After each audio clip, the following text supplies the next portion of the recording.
Welcome to the Grazing Grass podcast, episode 16, where we talk with Ryan Keeling. Start slow, and I think everybody should start slow if you're interested in rotational grazing at all. I don't think you need to jump into daily moves to 2 times a day, move to 4 times a day. You're listening to the Grazing Grass podcast, helping grass farmers learn from grass farmers.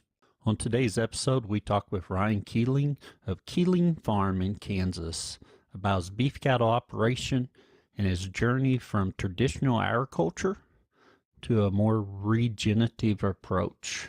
Ryan, we want to welcome you to the Grazing Grass podcast. Thank you, Cal. I appreciate it. It's an honor to be here.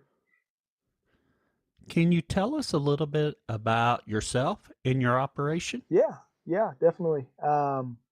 We are a small farm located in south central Kansas. We're 40 miles west of Wichita, near a town called Kingman. And we're on 560 acres out here. And I was just talking to my wife a few days ago about this. I believe I am 5th generation, and I got a little boy and a little girl. They'll be the 6th. So the Keelings have been out here for a long time. We have a beef cow operation. It's been my dad's forever, and we have 100 mama cows that I currently take care of, and we kind of got into this regenerative grazing and holistic management, however you want to say that. We got into this line of thought through, like many of your other guests, through Greg Judy. I started back in 2015 listening to him through podcasts and through YouTube, some of his talks while I was working at a desk job, and would just consume him on repeat. And he just hit home for me in so many ways. And I have a passion for health. I actually have a health promotion and wellness degree, and that kind of got me interested in food and where food came from and how food was raised and quality of food, and lo and behold, we have a farm. So it kind of that worked out good. Yeah, it was kind of a roundabout. I don't have an ag degree or anything of that sort, which is a hindrance in some ways, but in some ways gives me a unique perspective to come at this thing. So when I heard Greg start talking about the things he was talking about, and I thought, well, we have a cow herd and we have land. Why can't I do some of this stuff? So that's kind of how I start, and we moved back to the farm in 2017, me and my wife, and started slowly. It's been a long process to get to where we are now, we're still in a beginning stage, but it's been fun. It's been good. It's been hard, but it's been educational. We've learned a lot. Very good. Now, you said you moved back in 2017. Before that, was your dad running cows? Yep. Yeah, we've had cows out here forever. He's had cows his whole life. His grandpa had cows out here. So there's always been a cow herd out here. It's now being managed differently. What was the management like when you started hearing about regenerative agriculture and Greg Judy? Well, it was the classic set stock, and I'm very lucky to be out here to have the opportunity to do this.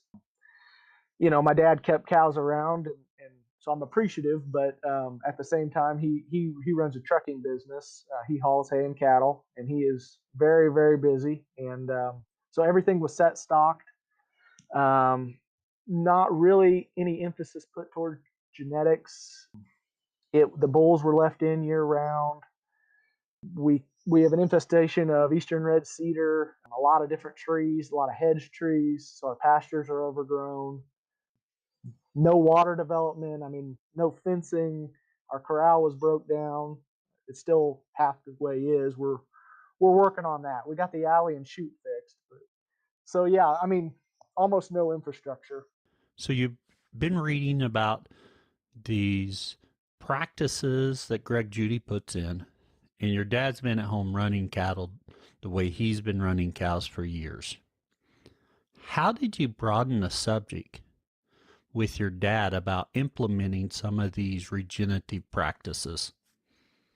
Yeah, that's a great question, Cal. That is, it hasn't been always easy. He has allowed me to do this, though. He's kind of just given me the reins.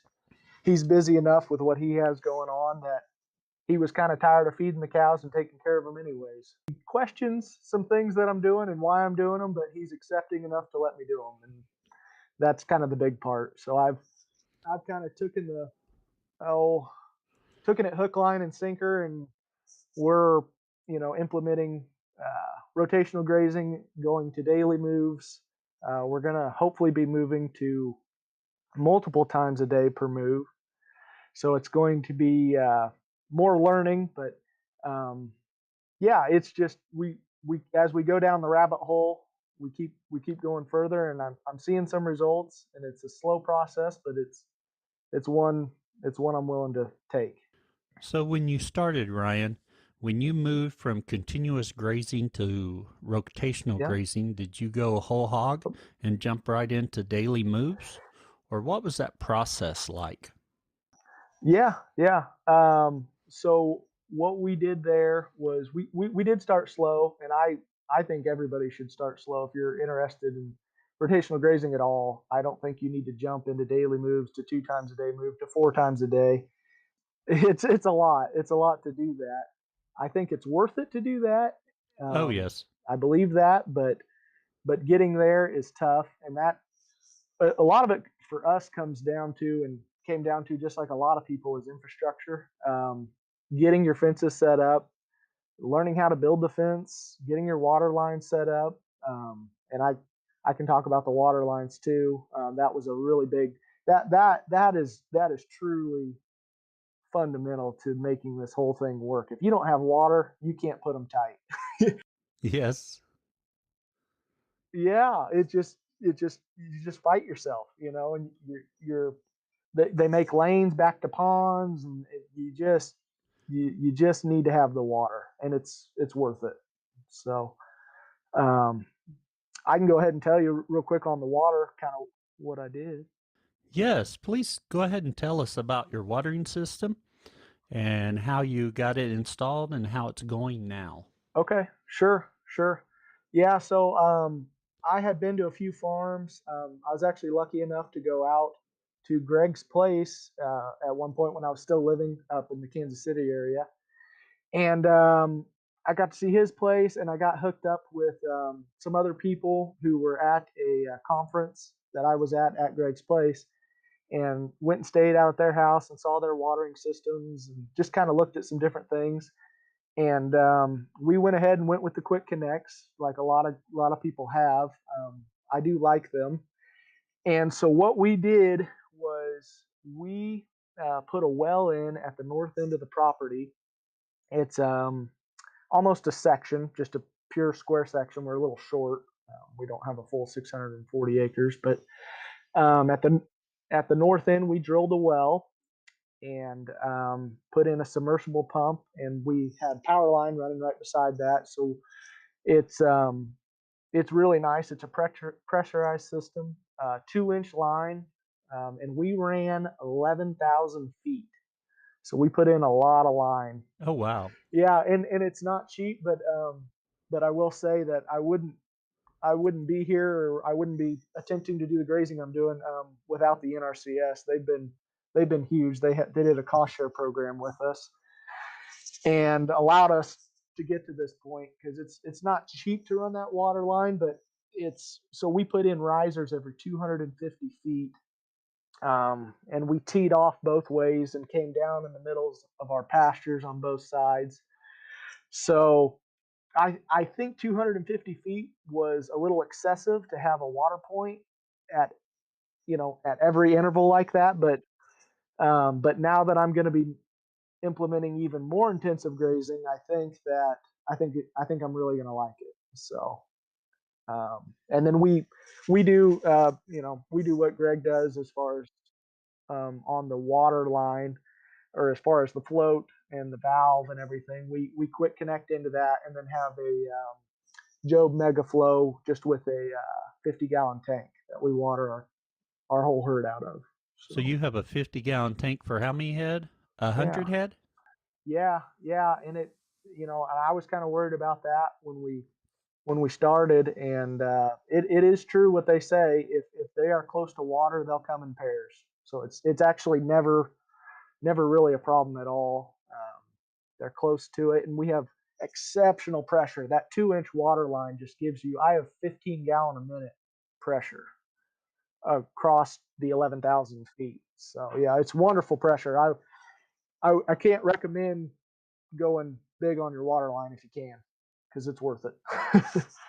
So, Ryan, you said the NRCS helped you on the watering system. Mm-hmm. How was that process? It was actually fairly easy. I mean, we drew up a plan, ran the schematics, or they did, to make sure that what I was doing would work. And it's, they, you are essentially in charge of getting the project done, and they will cost share so much of the expense to put it in. And it didn't cover all of it, but water's such a vital thing that, man, anything that they did cover was well worth it. So, and we hired that all done. We had a guy come out. He did a really good job. He had a ditch witch and just submersed it in, just trenched it in. Well, it wasn't even really trenching. It Oh, was, yes. yeah. He had a big jackhammer. I mean, it was quite I think there's a video of it on our Instagram, but and it made it really nice because that way you didn't have to backfill. It just piped it in 42 inches deep, and so we never worry about frost line or anything. I mean, it's in there. Very good. Yeah, yeah, So you went to this conference at Greg Judy's. How was that? yeah. It was. Let me think of the name here of it. It wasn't truly a conference so much as it was it was the Green Hill Grazing Project, and it's a really interesting group up there. They're really progressive up in that area with their grazing management and cattle management. They got a group that they get together once a month and go to different farms and take farm tours and look at the different operations. And Oh, yes. yeah, and it happened to be at Greg's place, and so I asked to go, and they said come on out, and I met Lauren and Linda Bogner, which is a wonderful couple, at Greg's place, and I wound up buying some of our grass genetic cattle from. You covered a little bit about genetics there. What kind of genetics did your dad have in his herd? And what are you doing now with your genetics? And where do you see yourself going with those genetics? I am just passionate about cattle genetics. I find them fascinating. I'm not going to claim to understand them, but Oh, yes. the the cow herd that was out here was a hodgepodge of everything under the sun, and still a large degree is. There's Charolais, there's Black Angus, there's crosses. Dad would pick up cattle from the sale barn, essentially, that other people didn't want, and that was the cow herd. So yeah, it's and they're not bad cows, but they're not easy fleshing, easy keeping, low maintenance cattle. So I got interested in the South Bull breed, um, and purchased a bull in 2018. And he's a 4-year-old now. He's a purebred South Pole. And then recently, I went down to the Pharaoh Cattle Company sale in Alabama. They had their first sale ever down there, their composite sale, and they actually have some South Poles as well in their program. And I bought a South Pole bull down there as well. So we got 2 purebred South Pole bulls that we're going to be breeding these commercial cows to. Very nice. Yeah. Do you direct market your cattle to the consumer or go through a sale barn? All sale barn right now, and that may change in the future some, but I think we're really close to a really nice cell barn. I mean, it's 30 minutes right off the highway, and Oh, I yes. think for the large majority of what we're going to be doing, I want to increase the size of the herd. We may do a little direct marketing in the future, but for the cows, anyways, I think we're going to be using the sale barn for a while. Oh, yes. Are you keeping replacements out of your South Pole bull? We absolutely are. We have some half bloods on the ground now, and I enjoy. They are thick. They are thick bulls. Time will tell. Good cattle are proven over time. Not not just because they're called the South Pole, but they're easy fleshing. They're slick. They got that Cinepol slickness to them. I mean, they're buck skin. Um, yeah, they're good bulls. And then I was going to mention too. We had purchased 18 older cows from Lauren and Linda Bogner out there in Missouri, and they were kind of some of their older cows that they were looking to get rid of, and they actually have been line breeding and doing linear measurement on their herd for I don't know 20 some years. So they're it'll be interesting to see what kind of females we can get from this. But yeah, time. It just takes time with cattle. Oh, yes. Oh, yeah, it does. Right now, we have some bulls that we're pretty excited to have heifers out of. But we purchased the bull, we use him for breeding. It's going to be about a year before we get any of those calves on the ground.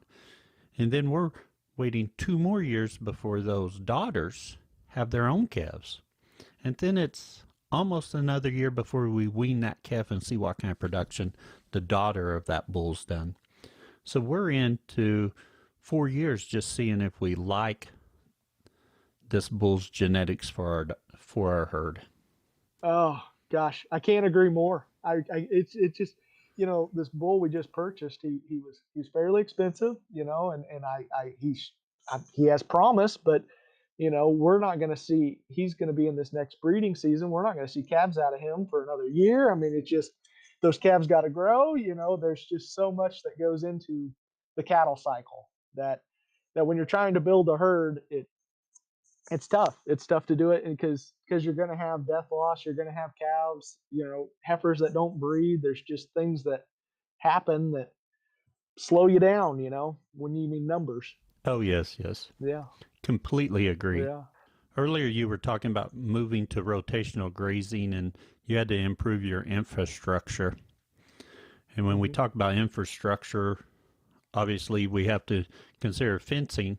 So, what did you do for your fencing? Yeah, absolutely. Yeah, fencing's huge. And ours is fairly similar to what a lot of people are doing with intensive grazing. I went and bought sucker rod from the oil field, a fiberglass sucker rod, and I bought a truckload of it. So I have a bunch of sucker rod. Oh, Yeah, yes. I went all in. I went all in on it and bought a ton of it, and I cut that up into 5 foot, 6 foot posts. And for my perimeter fencing, I'm anywhere from some of it. I need to put up some more wire, but I'm anywhere from 1 to 3 wires on my perimeter, and then I am subdividing everything with single strand high tensile electric. Then put a really big charger on it, and haven't really had any problems on the charger side. I mean, for our size of farm and the charger I have 10,000 volts across the whole deal. What brand of energizer did you go with? It's a stay fix. It's the 36 Oh, joule. yes. Yep, yep, with the fencing remote, and Very nice. it's wonderful. Those remotes are Oh wonderful. my goodness. Yes, yes, yes, they are. I wanted to mention this because I have experimented with a bunch of different corner bracings. Just from a simplicity standpoint and ease of use, I have tried using a floating H brace, which Jim Garris recommended, and I enjoy that one. Yes. Yeah, yeah. I've used H braces, and I've used just large single hedge posts and put an insulator on it. What I'm using now, and I really like, is I'm just taking inch and a quarter fiberglass sucker rod, 8 foot lengths of it, two of them, and I'm pounding that in the ground 4 feet just at a slight angle. And for all of, Yes. so for all of my subdivision fencing is just those two posts, and they handle my single strand with ease. I mean, because when you're 4 foot in the ground on an inch and a quarter post, and there's two of them, you got a lot of resistance there. And the reason I'm saying this is because I can put in corners now just so fast, because I don't need a tractor, I don't need a post hole digger, I don't need to cement them in or tamp them in. Oh my goodness. So it's, when you're wanting to put up some fencing, it's nice. Very good. So tell me a little bit more about your corners. So you're putting an inch and a half post in the ground, you're putting another one right beside it? Yep. And I can take a picture and put it on Instagram, or put it in the show notes as well. That'd be great. Yeah, it's just So they're side by side. yep. They're just side by side, and I'm just taking a large sledgehammer, or I'm sorry, a postal driver, Okay. pounding those 4 feet down, and then I'm just drilling a hole at 30 inches, and just doing a slip knot on it. I just do a wire tie. Oh, yes. Yeah, and man, you're off and running. It's simple, it's easy, and it's effective. So we just further subdivided our 240 acres. I had it in just split down the middle of the pasture, and that gave me 1,320 feet on each side. And I subdivided that again to where now I'm down to 660 feet. Is my Oh, yes. runs, I guess I would say. Yeah, from north to south. So then you're stretching poly braid across them to make your subdivisions Yep. however big you want them. Yep, exactly. Yep. We're long, narrow rectangles, and then Oh, yes. and then I have the water source out there. So this coming grazing season's going to be my first use of it, and at this densities, and it's going to be learning, but it's going to be fun. So yeah. in other words, the growing season can't get here fast enough. Yeah, absolutely. I think we could all say that. Gosh. Oh, I know I can say that. I am looking forward to green grass. Oh, I'm tired. I'm tired of the cold. I'm tired of working in the cold. I'm tired of feeding hay in the cold. In addition to the cattle, what else do you have on the farm? Everything else, I would say, is at a hobby level right now. We're looking at increasing a few of those enterprises, but we have 20 some chickens. We have 4 pigs, feeder pigs, that we typically do during the summer months, just in a hedgerow. We fence that all off and rotate them, and just kind of have a small little family and friend thing there. And we're Oh, yes. going into a sheep operation. That's kind of our next enterprise that my wife is going to be heading up. She is. We're going to go with Katahdins, which I think I heard you have, Cal. I understand that, right? Yes, I do. So yeah, we're going to be buying some Katahdin ewes, and I am building a. I bought a mobile home frame trailer, a 65 foot by 8 foot, so it's just a large frame. Yes. Yeah, and I'm building that into a large mobile sheep barn. Oh, okay. That I'm going to be pulling in the pasture with our little tractor behind the cow herd. Is my hopes and dreams. So So you'll kind of rotate them in a leader follower pattern. Yep.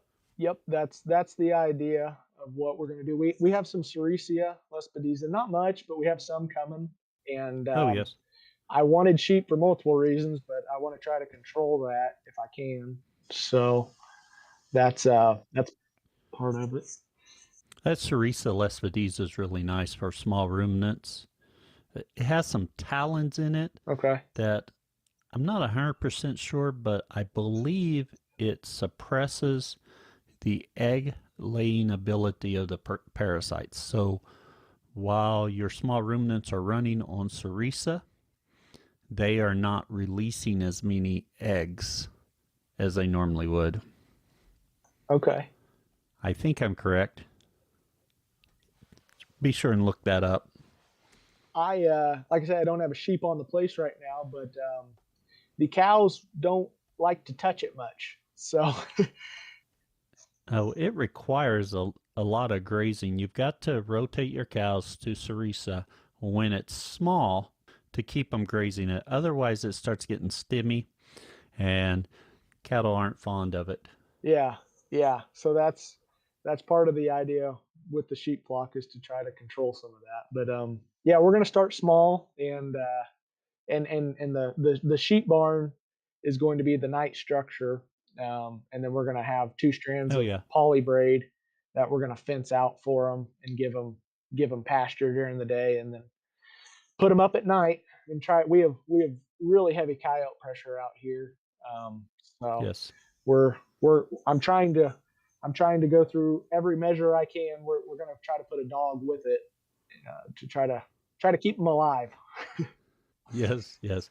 Predators are the big issue you have to deal with there. Hmm.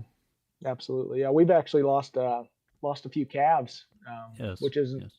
I mean, not unheard of, but it takes a fairly aggressive coyote to want to take out calves. So yeah, yeah. We touched on Sarisa Lesvadiza. What other forages do you have in your pastures? Yeah. So our area is almost all warm season grasses. We're a little bit unique in that we do have some fescue. We There's a river Yes. right. We kind of come down into a valley a little bit, and so we have about 40 to 60 acres that are predominantly fescue, but the majority of our pastures are big blue stem, little blue stem, switchgrass, Indian grass. Oh, okay. Yeah, yeah. So, and we are seeing some. It's exciting when I see it, but I am seeing some Eastern Gamma start to come as well. Oh, very So, good. yeah, yeah, yeah. It's fun. It's fun to go out. It's when it puts on the sea head. It's super easy to identify. I'm not the best at identifying the grasses, and it's got those very unique big corn like seed heads, and just makes me smile when I go and hey, there's one. Oh, yes. So yeah, yeah. Sadly, we do not have it on our farm, and I'm not familiar with it. Well, I've read about it, but I've never had any personal Okay. experience with it. So I'm excited for your gamma grass. Yeah, yeah, yeah. And I guess when I was younger, I probably wasn't aware, but I in my 3 years of being out here, I haven't started seeing it until this past year, and Oh, yes. I'm attributing that to that it was here, but it was just being grazed out, and with longer rest periods, I'm seeing Oh, that it. Yeah. Oh, yes, that'll make a difference. We've transitioned to rotational grazing. We're not quite daily, but this coming year Okay. we are going to we're going to be doing daily rotations with part of the herd at least, maybe all of the herd. It kind of just depends on how it goes. And if you got those cows out there continuously grazing a pasture, you don't see any vetch out there because as soon as it pops its head up, the cattle eat it. They take that bite and it's gone. Now, when you pull off and start doing more of that rotational grazing, you can see it growing up much more. Makes you look like a better farmer, doesn't it? Just leaving it alone. I know. Yeah. Yeah, yeah, yeah. It's exciting to when you see the right things happening. It just makes you want more of that. How do I do more of Now, that? now, do you have any plans for your forages, or like bringing some seed in and broadcasting or no tilling it in, or are you just going to manage your forages with grazing? Yeah, so we have all of the acreage except for 100 acres is in pasture, and I'm going to just leave that alone and let nature take its course there. And with longer rest periods, hopefully Oh, yes. keep getting better grasses. But we have 100 acres of field um, that had been in field for as long as I've been alive. In traditionally like hay crops, different things, but a lot of tillage on it. Oh, yes. And it's pretty wore out, and I'm converting that back to grass. That has been a slow process, but I'm feeding a lot of hay on it, and mobbing the cows, essentially strip grazing them with hay. So trying to rebuild that ground a little bit, and I have planted a few cover crops with pretty low success. We're on really sandy, fairly poor soil just in general for the area. Oh, yes. So so it's kind of a hard row to hoe with because I'm not using any synthetic fertilizers on it, and so the cover crop can struggle fairly, fairly, fairly rough for the first few years, is the way I understand it, and that's what I've experienced. Oh, yes. Yeah, it's we have water out on that 100 acres now, so I have water every 250 feet, and I'm actually wintering our calves out on that. We weaned our calves this fall, and I'm feeding hay and watering them out on that 100 acres, stripping them on that currently. So I'm trying to build that soil up the best I can. Very good. So yeah, it's just that it just takes time. I I I've actually got a plan to I got a single shank subsoiler, and I'm gonna attempt to subsoil it this spring, and I'm gonna go back in with a cover crop again. And I guess I should mention this on the cover crop side. I've tried some 6-way mixes and some different things, and like I said, for the dollars invested, haven't quite seen the return to make it worthwhile to do that. But sun hemp has done fairly well, and cowpea has done fairly well. Yeah, the legumes don't need the nitrogen, and they seem to handle my poor soil a little better than some of the other stuff does. Oh, very good. Ryan, we've reached the point in our podcast where we have our famous 4 questions. They are the same 4 questions we ask of all of our guests. Our first question: what is your favorite grazing grass book or resource? Sure. Yeah. I'm like a lot of people in this area. I'm really interested in this, so I do a lot of reading. The one I'm reading currently is Man, Cattle, and Belt by Johan Zeitsman. He's a South African guy. He's fascinating. He runs, I don't know. He's been on really really large acreages with really large numbers of cattle, and it's yeah, it's a phenomenal book. Yeah, it's really good, and it's easy to read, which is good for me. So Oh, yes. I prefer those easy to read books. I I prefer them with a few pictures. yeah, absolutely. Yeah. If it gets too wordy, I might lose it. So yeah, it's I'll have to look that book up. I'm not familiar with it. okay. Yeah, it's on Amazon. Um, My wife has banned me. oh, your wife has banned you? Yes. I buy too many books on there. That's pretty good. Well, I don't know what to tell you then. I guess I'll give me your address and I'll send you my copy. So There we go. That's a plan. I'll yeah, have to look that up. Maybe I can convince her that I need just one more book. it is. It's simple to read, and he goes into really good details on how he selects for heifer development and just Very nice. grass management. Yeah, it's well done. Very good. Our second question is, what tool could you not live without on the farm? I'm gonna go with a really simple one. My Nipix pliers. Oh, yes. Um, they're insulated. Yeah. I think Greg's recommended them before, and I think that's probably where I saw them at first. But as a farmer, you need pliers at least twice a day for something. Yes. And when you're moving cattle on electric fence on a regular basis, I do that slip knot so I can pull that, with those insulated pliers, and they're just handy. They're just handy. Very good. Moving to our third question. What would you tell someone just getting started in grass farming? What would your present self tell yourself 3 years ago? Sure. Yeah. Boy, I would tell them, this is a little bit different of an answer, but I think it's relevant. Develop your mind. Develop a strong mindset that it's going to be okay, and you're going to work through your problems. We've had a lot of struggles out here. This isn't easy to try to make this work economically, and I've quit my traditional job to do this, and it's not easy, but the struggle is worth it. In the end, just put it that you're going to get that fence built, you're going to get that cow herd fixed, you're going to get that water line put in.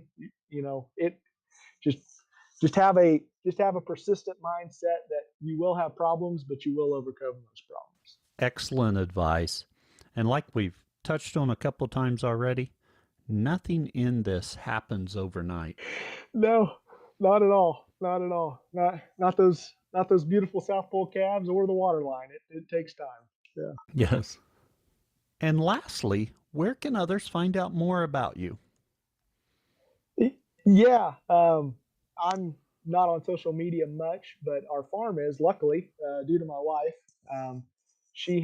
Our name is Keeling Farm. She runs an Instagram account and a Facebook account. And I believe she has a YouTube, and boy, I don't know what else. I think we have a website as well. So we are. I think you have all those. Yes, you do. We are on the web, but she updates Instagram on a regular basis and does a good job with it. And she kind of even goes into some like some cooking things and some different things that maybe a consumer could use too. Very good. Yeah. Ryan, we appreciate you coming on to the Grazing Grass podcast. Yeah. No, thank you, Cal. I've enjoyed listening to the other people you've had on here, and I don't feel deserving, but I just appreciate you looking me up and taking the time to do this. And I think I've mentioned it to you. I know I've mentioned it to some other people, but if we waited till we were all experts to talk about it, there'd be no talking. That's true. That is so true. Yep. You learn more in the failures than you do the successes. Oh, yes. We've had plenty of those. Oh, yes. And you'll continue to have setbacks, but just focus on your successes and try and be a little bit better each day. That's it. Yep. There's just, I don't know, with farming, it's just, you have to know so much about so many different areas. When the tractor doesn't start, okay, is it the starter or the battery? Well, when the cow isn't calving on time, is she laboring down, or is there an abnormal presentation? Is the storm coming in today or tomorrow night? Are the calves fed? Do they have what? It's just, your job title is just a mile long. So. Oh, yes. It's that one saying, a jack of all trades and master of none. That's it. That's what I was looking to say right there. Yeah. That's it. Ryan, again, we've appreciated you coming on to our podcast. Did you have a question in mind that I didn't ask today? Well, if you want to visit grazinggrass.com and click on Ask Your Question, you can fill out the form there and submit your question to ask, and we'll have a future episode with our guests answering your questions. You're listening to the Grazing Grass podcast, helping grass farmers learn from grass farmers. We encourage you to subscribe to our podcast, share our episodes with others, and leave us a review where you listen to podcasts. Until next time, keep grazing grass.